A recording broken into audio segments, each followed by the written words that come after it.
Right. Good morning, everyone. Apologies for lack of timing. Um, I'm Tevin. I'm the Kickstart executive at Pathway CTM. I'll be facilitating a session today. In a short while, I'll pass you over to the guys, but I just want to turn your attention to the Q&A box at the bottom of the screen, or your chat box, whatever's easy for you. If you have any questions, burning questions, that is, that you just must ask during the presentation, do feel free to do so. And I'll just raise those questions to the lads. Otherwise, at the end of the presentation, we'll have a Q&A session where you'll be able to ask any questions you'd like the answer to. This session will be recorded, and for the people watching back, if you do have any questions that you'd like to ask, do feel free to do so. You'll be able to email us at student@pathwayctm.com. That's student@pathwayctm.com. But without further ado, over to you guys. Thanks very much, Tevin. Hi, everybody. Very nice to see you, or well, at least know that you're out there beyond the screen somewhere on this rainy morning. So we're delighted to be here today to talk to you about IT and computer science. For us as architects, this is a really key part of our role, and as we move through the years and we look to the future, it will be absolutely 100% more important to the way that we work than ever before. So we are here today. Myself, my name is Peter Vanderswan, and I'm an architect, and I work with Pollard Thomas Edwards. And I will hand over to my other colleague to introduce himself as well, Nick. Hi everyone, I'm Nick. I'm training to be an architect, so I'm midway through the qualifications required to become an architect. And yeah, great to present to you all. So we're sort of tag teaming today because we've got sort of different varying degrees of experience and also I think knowledge as well. So Nick has a far greater, I would say it's fair to say, knowledge of the more IT intense kind of aspects of the projects that we work on, whereas I would have more of an involvement as I'm sort of moving through my career with the sort of more political aspect of things and dealing with clients and managing projects and things. And so in architecture, generally throughout your career, you'll sort of generally move through each of these key skills, and then some people prefer to focus on the more IT related stuff. Some people prefer to focus on the other end of the stick. So today we'd like to just give you an introduction of who we are as a practice, as an architecture company. Then we move on to how we use IT and computer science in our work. And what we'd like to do to explain that to you is just to say, first of all, Nick is going to explain basically how do we make our drawings, and this is a key thing. This relates to IT very heavily. And then when Nick is finished speaking about that, I'll then take you through some of the earlier stages of a project where we work with the public, future residents of, say, a housing scheme, and local government, the local council, and I'll show you what kind of drawings we present to those people at this stage of the project, and that sort of relates to IT as well. Then we'll have a quick chat about career path. How do you get to be an architect and what does that involve? And then some of the skills and qualities that are important, and then we'll bust into a Q&A session at the end. So who are we? So we're Pollard Thomas Edwards. We are architects. So here it says we combine design talent, I might as well read it out, design talent, commercial acumen and social commitment to lift everyday places out of the ordinary. And this is because we really focus on housing projects in London in particular. But we also do master planning, urban design, property development. We sort of specialize in community engagement, and then also we carry out research projects into housing, and then also we get involved in branding and wayfinding. There's a lot of people on this screen. This is because housing really is very much about people's lives, how they live their lives, and how they sit. We can use architecture to improve everyday sort of situations for people.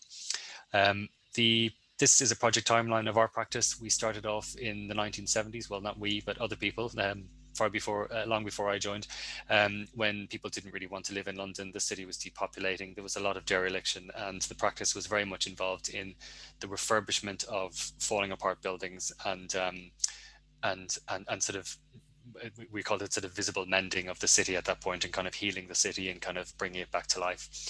cut through to the 2000s, where London is beginning to heat up. Lots of people looking to move here. The projects that we're working on are becoming new build projects, and they are much larger. And then at the end of the timeline, we're sort of somewhere around here these days. The projects are, yeah, it's fair to say, absolutely massive in some senses. Really big projects. For us, we work on projects of about 200 homes upwards, and that's considered a sort of a small project these days. We also engage in master plans for new towns and new urban extensions to towns, which are very large projects as well. Giving you an idea of the kind of schemes that we do, and to 2019 is the most recent date that we have, but you can see that we do a lot of these kind of projects, all about city building, and the one that's closest to you guys in your area will be this project here, which is phase 6 of the South Kilburn regeneration, and the project we're working on at the moment is phase 5 of that regeneration project. Here we are then as a practice structure. I won't dwell on this. This was our office in Angel. We haven't seen it for a year and a half, but it's still there. It used to be a very nice place to work.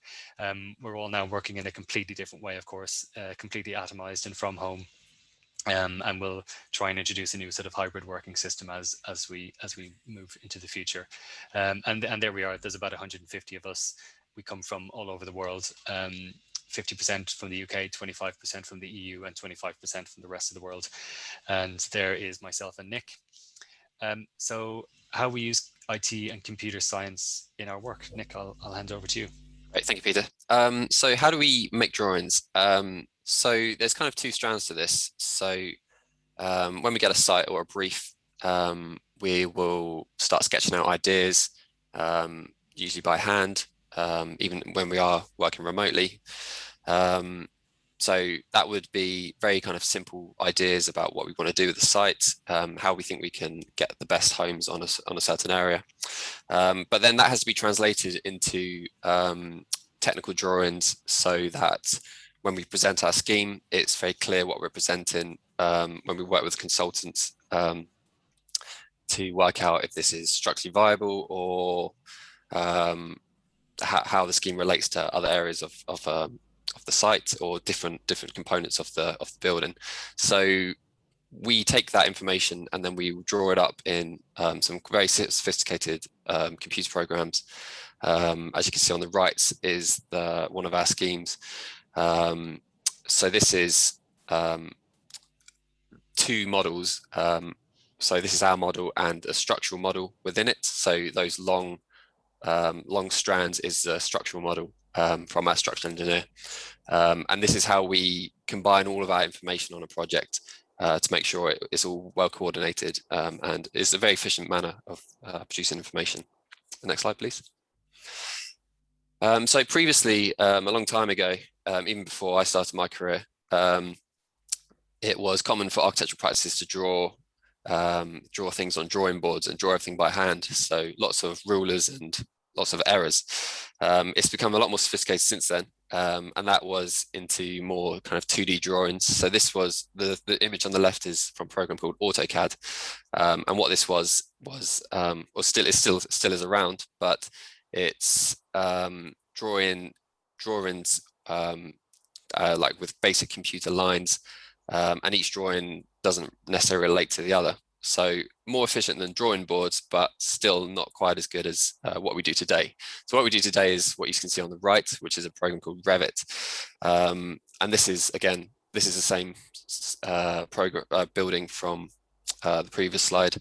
So what we have now, we have a much more sophisticated way of producing information, which is where we have all these different components relating to each other. So for example, here we've selected those orange squares are windows, so we can now, they're actual 3D modeled components, and we can figure out how well our building is coordinated and produce drawings that we need, such as plans and elevations and sections through the building quite quickly and very efficiently. Next slide, please. So who designs a building? So we are, as Peter's explained, with Pollard, Thomas Edwards, and we're the architects here. But a lot of other consultants also feed into this. So we're good at lots of things, coming up with ideas, making sure homes are well lit and comfortable, and they work with the existing within the existing context. But there's other specialists within our design team who will be a lot more attuned to, for example, fire engineering, to make sure it's safe in case of a fire, or ensuring that we liaise with the planning body to make sure that the planning committee and the local authority are all on board with our scheme. And there's several others there. So TEP, the Environment Partnership, our landscape architects, we will work with them to provide a well-considered kind of public spaces within our scheme. And there's lots of others there as well for the drier stuff, such as mechanical engineering. Next slide, please. So whilst we're designing a building or a scheme, there's quite a long process for ensuring that what we're designing is the local people are comfortable with what we're designing, and as I said, the local authority are comfortable with what we're designing. So throughout the scheme, throughout the development of a scheme, we will have different kind of types of information, and this is where our very kind of efficient software comes into play. So, for example, when we hold a residence design workshop, which is when we present our scheme to the future tenants of parts of the scheme, we use a CGI fly-through, which is the best way to kind of show, kind of what we're delivering and get the tenants on board. And then as that's developed into a more, so you can see that's just a screen grab from one of the internal spaces to kind of show what we can offer them.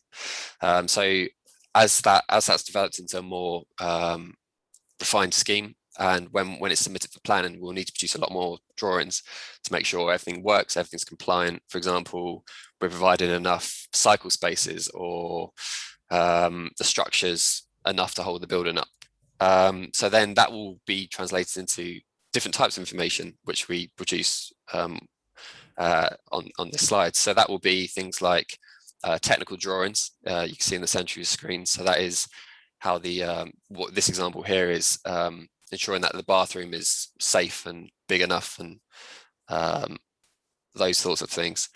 And there's also more layers of information we can produce from this one model that you can see on the left. So we can also export schedules, and these are really important to ensure that, for example, we're providing enough wheelchair units, so homes that are kitted out to be suitable for someone in a wheelchair, because they'll have different requirements than someone who's not in a wheelchair, and to make sure that there's enough marketable homes and there's a good proportion of affordable homes and things like that. And then there's other bits of information which will also come into that, such as producing a specification. So this will be saying in the kitchen we will have this finish, and we'll have these kind of this type of flooring, and that this will be checked by our design team to make sure that this is all compliant, and it looks nice as well. Next slide, please.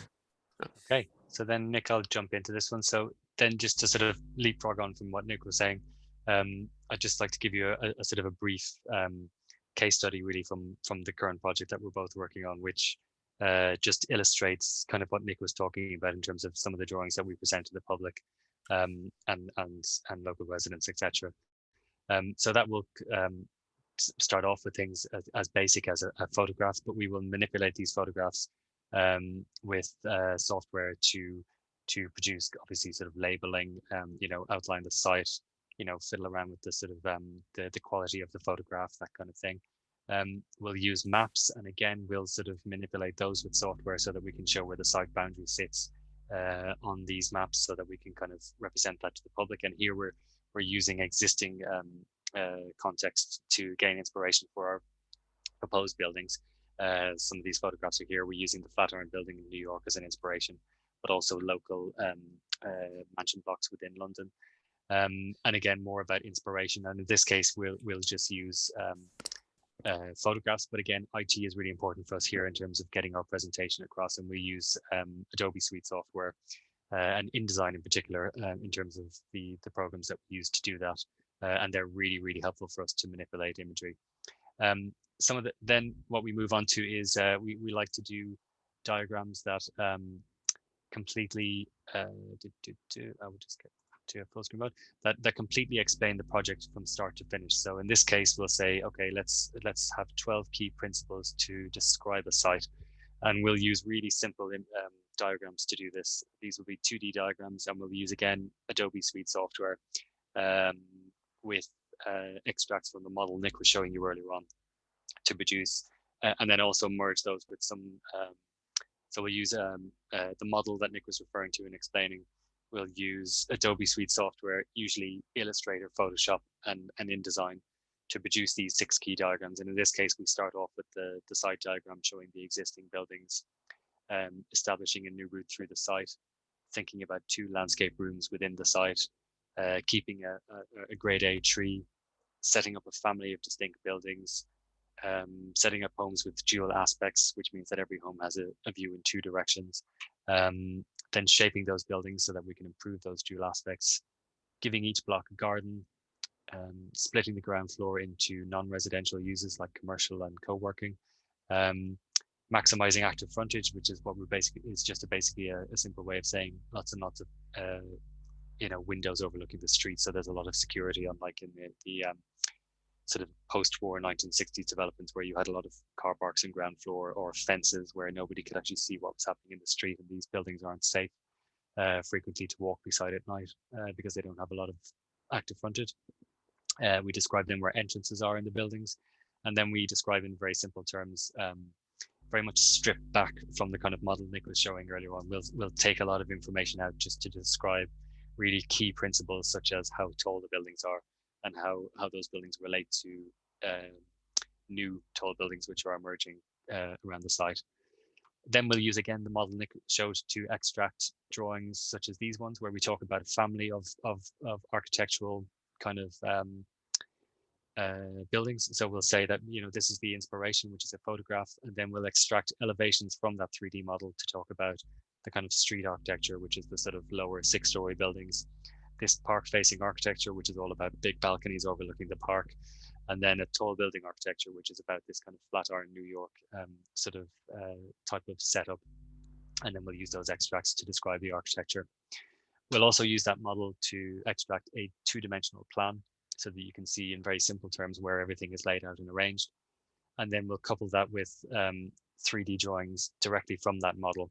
And we can do this now at a really quick pace, because unlike in the past where you would find it difficult to insert people and plants and things into the model, these days these are all 3D objects inserted into that model, so we don't have to come back later on with Photoshop and manually sort of install a sort of a 2D person and then do things, complicated, time consuming things like bring the shadow in below their legs and things. These days everything is a 3D component, and it allows the buildings for us to produce 3D images much more quickly. And so these are all images that we can produce directly from that model with reasonable ease. And again, a 2D plan, and then some internal views from the model. And again, showing landscaping. And again, all of these components are all 3D elements, which are all made up in the model with very, very little post-production from an Adobe Photoshop perspective. And then some more images of this building. And then just to very briefly talk about career path, and I won't keep you much longer. I think we only have a few more minutes. There are reasonably limited ways into architecture.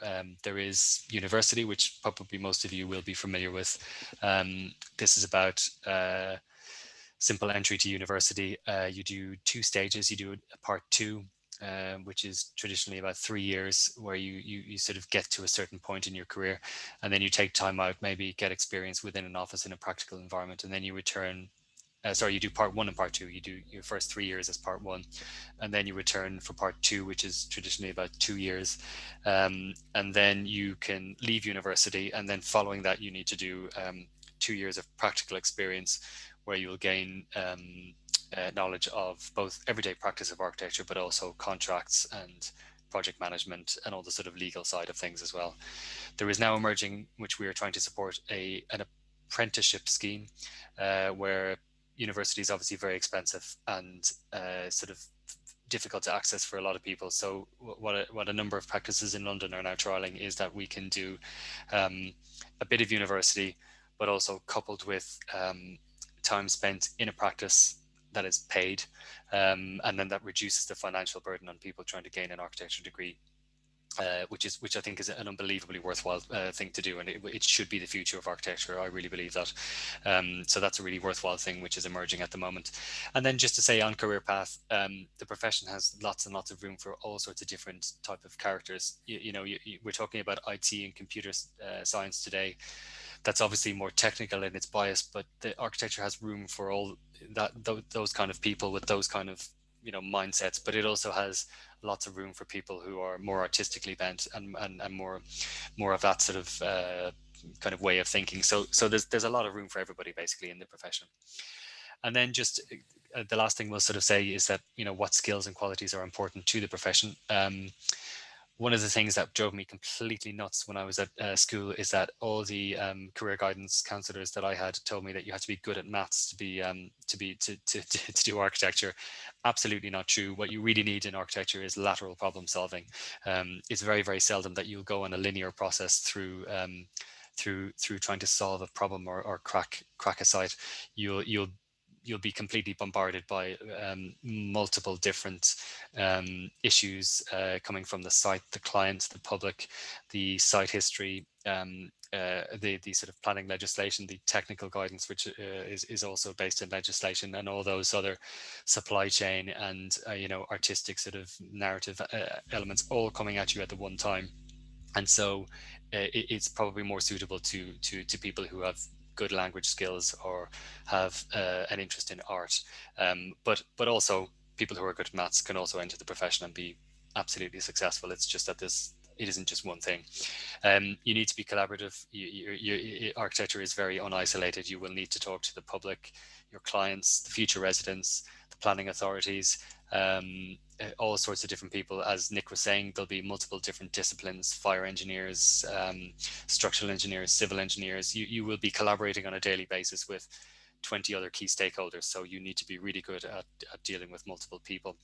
Passion goes without saying. It's a difficult job, and if you don't have a passion for it, you may as well not bother, because you'll get to a point in your career 10 years in where you'll either burn out or you just won't have enough energy to sustain what you need to do, because it can be quite demanding. Perseverance, sort of the same thing, almost comes from passion a little bit, but you need to, it's a long career path. Getting through university is a bit of a slog. Then you've got to do your post-university qualification. Again, can be quite time consuming. So you do need to have the passion, keep on going, keep on persevering, and keep the sort of end goals in mind of really thinking about the creating something which is built and lasts for a long time and tries to improve the lives of everyday people. That's really important.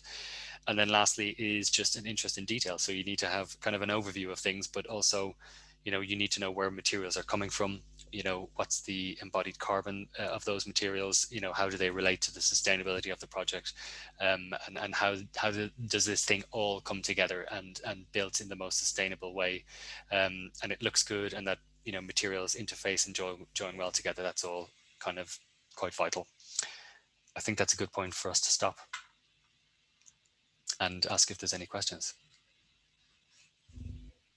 Thank you, guys, for that brilliant presentation. I must say it was a very aesthetically pleasing presentation too. So thank you for that. That's great. Do you have any questions?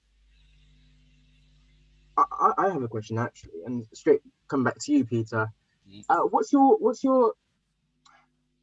usual day at work like? Is there like a routine you have, or is it every day is different?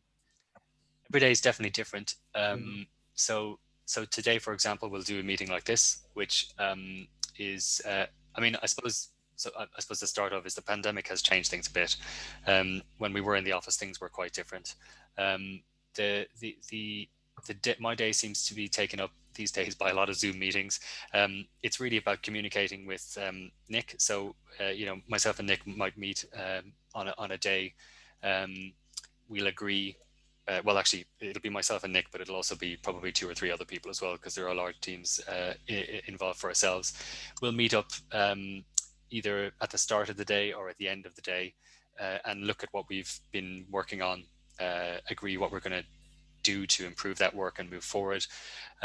But also some days then we'll have kind of wider office meetings where we'll engage in kind of continuing professional development, where we'll learn about a certain topic, such as embodied carbon of building materials, or emerging building legislation, and then otherwise we'll meet up as a team and share information that all the other people in the office are working on different projects and stuff like that, or we'll have meetings with the design team, and we all get together and talk about the technical aspects of the project with the clients, or we will for example, have a public exhibition where we'll go out and meet with the public, and we'll talk to them about the projects we're working on and how we're doing things. But it's generally varied, but it's a lot of meetings and a lot of talking to other people, and then away from that, it's time spent drawing, making those computer models or working on presentations. Would you say yours is the same, Nick? I would say some of that's, I'm involved in a lot of that. Peter's obviously more involved in project management with the client. So I get a slightly easier ride, and I get to do the fun kind of technical modeling and coming up with design ideas and what details I think would work on this building, or what we should do in a certain place. And then I get to model all of that, and then I would typically present it to Peter and some others in the team and say, this is what I've been working on. And then we'd share ideas, as Peter mentioned, and come up with a better idea.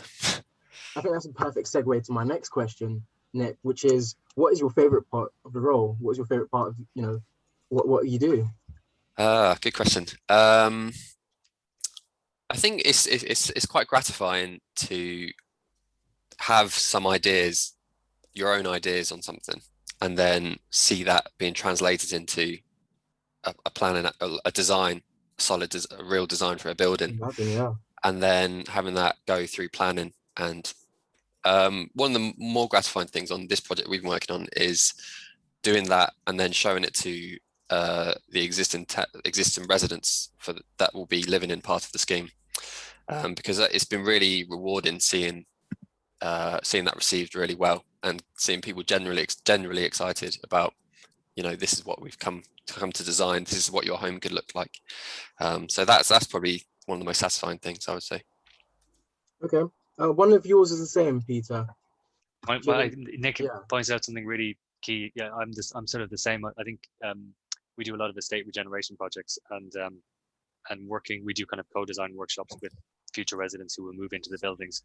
And when you sort of get to the end of the process, and the kind of residents can see, so we'll probably have like a number of co-design workshops, and we kind of get to the end of it, and then they can see what kind of home they're going to move into, and then that they've had a sort of an input into that, and that they're really happy then with the sort of end results.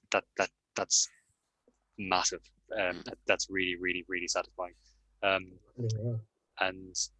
I would also say, I mean, this is ridiculous, but I would almost say that's more satisfying than seeing the end building built. I mean, and which is also great, and that's fantastic. But seeing how you can kind of, sort of having a discussion with somebody who lives in a small kind of quite confined flat with no outside space, to showing them, well, actually, your new balcony will have, space to have, breakfast with 4 or 5 people out there, and kind of offers you a much better kind of life to in terms of living in, and how you can sort of help give your kids some space to do homework on the kitchen table while you're cooking dinner, and these kind of aspects of trying to show people how through sort of the design of a building you can kind of improve their lives. That's for me, that's massive. That's really good. Thank you for sharing that, Peter. I had a question around, I suppose it was around offering value, offering value that students can actually take with, along this presentation, of course. And as, what's one piece of advice or a tip that you'd give someone that's wanting to start a career in this sector? We'll start with you, Peter. Oh, God, I thought Nick was going to start there. One piece of advice. I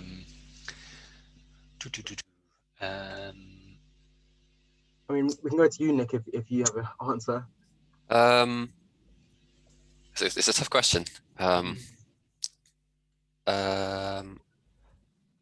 While Nick's thinking about it, I think try and engage with stuff like this. I think what I should have done before becoming an architect was I should have done work experience, gone into a practice, seen what the day-to-day is like, and just sit with that a little bit and try and understand a bit more about that. Whereas I was kind of a bit more, oh, I'll do this. It'll probably be like that.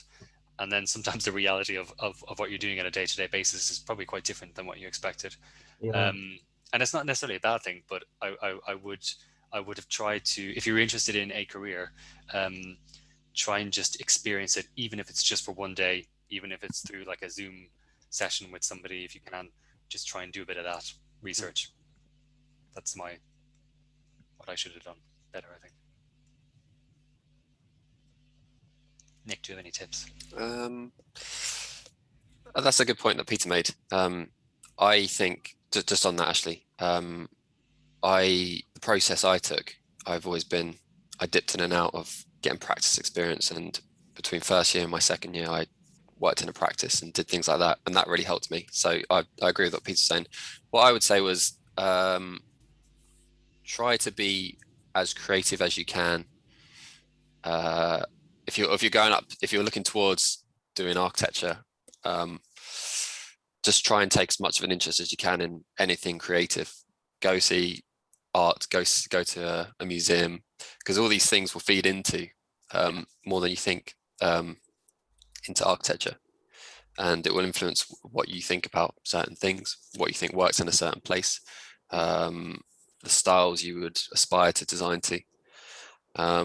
It just really helps you stay motivated and to think, I think really helps you engage in wanting to continue to create something and think about something conceptually and to design.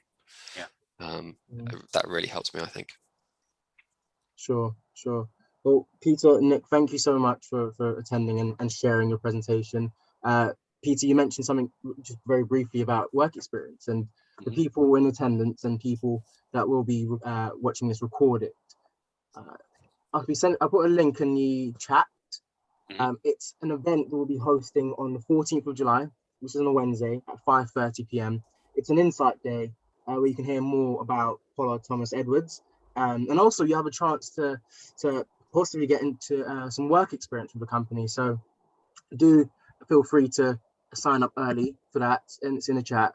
We will be emailing around to people who are watching this recorded, to sign up too. But again, Peter, Nick, thank you so much on behalf of Pathway CTM. It was a brilliant talk. So thank you so much.